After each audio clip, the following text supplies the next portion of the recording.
আসসালামু আলাইকুম। সাগর agro farm and হ্যাচারির পক্ষ থেকে সবাইকে স্বাগতম। আশা করি সকলে ভালো আছেন। আজকে কোয়েল পাখির একটি মারাত্মক রোগ নিয়ে আলোচনা করব। রোগের নাম হলো এন্টেরাইটিস। কোয়েল পাখির এন্টেরাইটিস হয়েছে, সেই সব বিষয়গুলো আসলে আপনারা কিভাবে বুঝবেন এবং এন্টেরাইটিস রোগের লক্ষণ, এবং সেই সাথে আলোচনা করব এন্টেরাইটিস রোগ হলে কি করবেন। প্রথমে আপনাকে বুঝতে হবে কোয়েল পাখির এন্টেরাইটিস হয়েছে বা এর লক্ষণগুলো কি। দেখেন, ভিডিওতে একটু খেয়াল করলেই দেখতে পারবেন। দেখেন বাচ্চাগুলো একটু ঝিমাচ্ছে মনে হয়। আসলে কিছুদিন যাবৎ ওয়েদার খুবই ঠান্ডা এবং চারিপাশের ওয়েদার ঠান্ডা হওয়ার কারণে অতিরিক্ত ঠান্ডার ফলে কোয়েল পাখির এন্টেরাইটিসের সমস্যাটি হয়ে গিয়েছে। আসলে সব সময় চেষ্টা করবেন যে কোনো সমস্যা ছোট থাকতে সমাধান করার জন্য। যদি ছোট থাকতে সমাধান না করেন তাহলে দেখা যাবে ভবিষ্যতে সেই সমস্যাটি একটি বিরাট আকার ধারণ করবে এবং হয়তো সমস্যাটির সমাধান নাও হতে পারে। তো আলহামদুলিল্লাহ, আমি আসলে শুরুতেই বুঝে যাই যে কোয়েল পাখির কী ধরনের রোগ হতে পারে। যখন দেখবেন কোয়েল পাখিগুলো ঝুম ধরে বসে আছে, খাদ্য ঠিকমতো খাচ্ছে না, পানিও কম খাচ্ছে, তখন হয়তো বুঝবেন যে কোয়েল পাখির কোনো না কোনো প্রবলেম হয়েছে। তো আরেকটি বিষয় আমি আপনাদের বলে দেই, মল দেখেও মাঝে মাঝে বুঝতে হবে কোয়েল পাখির এন্টেরাইটিস হয়েছে কিনা। মল দেখে কিভাবে বুঝবেন, এই যে দেখেন কিছু কিছু মল এখানে দেখা যাচ্ছে যে গুড়ের মতো কালো কালো লাল লাল। এই দেখেন, এইভাবে মল দেখে বুঝবেন। এই গুড়ের মতো কালো কালো লাল লাল মল থাকলে বুঝবেন যে কোয়েল পাখির 100% এন্টেরাইটিস হয়েছে। যদি এসব সমস্যা নিজেরা না বুঝতে পারেন তাহলে কিন্তু সমস্যা, বুঝতে পারছেন, এইসব সমস্যা না বুঝতে পারলে সমাধানও করতে পারবেন না, আর কোয়েল পাখি থেকে কিন্তু ভালো প্রোডাকশনও পাবেন না।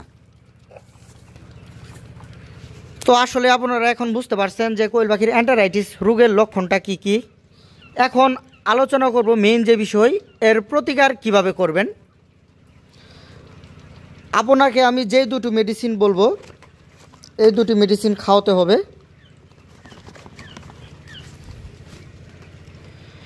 একটি হলো টিলকোসিন, আরেকটি হলো ফ্লোরিকল ভেট। আপনার বিভিন্ন কোম্পানির ওষুধের নাম বিভিন্ন নামে থাকতে পারে, কিন্তু গ্রুপ একই।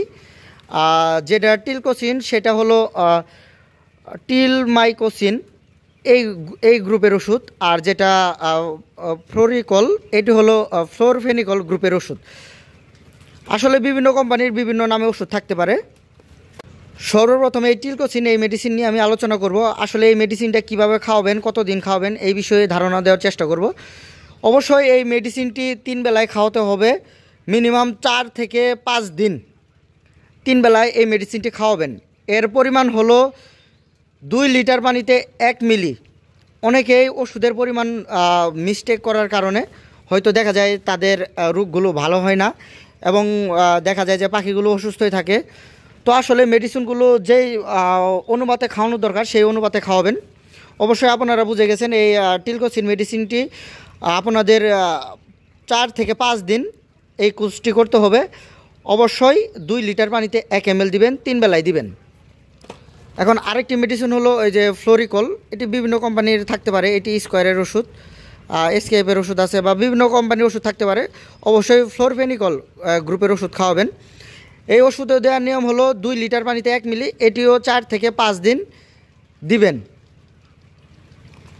আপনারা যদি এই দুটি মেডিসিন, এই টিলকোসিন আর ফ্লোরিকল, এই দুটি মেডিসিন 4 থেকে 5 দিন 3 বেলায় লাগাতার দিতে পারেন তাহলে ইনশাল্লাহ আপনার পাখির যে এন্টেরাইটিসের সমস্যাটি আছে সেটি 100% ঠিক হয়ে যাবে।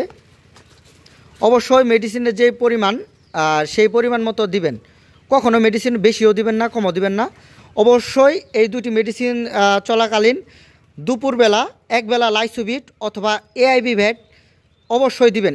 এআইবি ভ্যাট বা লাইসোবিট দেওয়ার পরিমাণটা হলো 1 লিটার পানিতে 1 ml।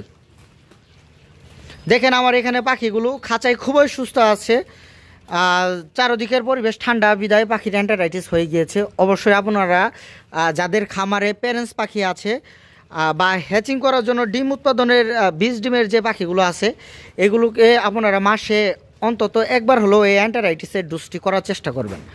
এই শুধু এই অ্যান্টারাইটিসের ডোজে পাখির অ্যান্টারাইটিস ভালো করবে তা না, পাখির মধ্যে যাবতীয় ঠান্ডা, কফ, কাশি, সর্দি যা আছে এই অ্যান্টারাইটিসের ডোজের মাধ্যমে সব কিছুই ভালো হয়ে যাবে।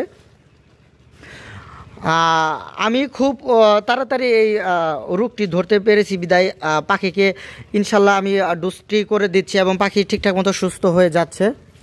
আমার এখানে প্রায় 2000 প্লাস 20 ডিমের পাখি রয়েছে। এগুলো থেকে আমি 20 ডিম উৎপাদন করব বা 20 ডিম উৎপাদন করি, বাচ্চা বিক্রি করি। ইনশাল্লাহ যাদের বাচ্চা লাগবে আমার সাথে যোগাযোগ করবেন। বাংলাদেশের 64 জেলায় বাচ্চা আমি দিতে পারবো। যদিও এখন বাচ্চার প্রচুর পরিমাণে ক্রাইসিস পড়ে গিয়েছে, হয়তো বাচ্চা আপনাদের পেতে হলে আমার কাছ থেকে নিতে হবে ঈদের 5-7 দিন পরে। প্রচুর পরিমাণে ক্রাইসিস। যাদের বাচ্চা লাগবে অবশ্যই আগে ভাগে আমার সাথে যোগাযোগ করে বুকিং দিয়ে রাখবেন। ইনশাল্লাহ নির্ধারিত সময় মতো আপনাদের বাচ্চা দেওয়া হবে। যারা ইউটিউব থেকে আমার ভিডিওটি দেখছেন দয়া করে আমার চ্যানেলটি সাবস্ক্রাইব করবেন এবং যারা ফেসবুক পেজ থেকে আমার ভিডিওটি দেখছেন দয়া করে আমার পেজটি ফলো দিয়ে দিবেন। আবারও কথা হবে কোয়েল পাখি পালন সম্পর্কে অন্য একটি বিষয় নিয়ে। আর কোয়েল পাখি পালন সম্পর্কে যে কোনো ধরনের তথ্য ইনশাল্লাহ এই চ্যানেলের মাধ্যমে পেয়ে যাবেন। আশা করি আমার ভিডিওগুলো ফলো করার চেষ্টা করবেন। আজকে এই পর্যন্ত সকলে ভালো থাকবেন। আসসালামু আলাইকুম।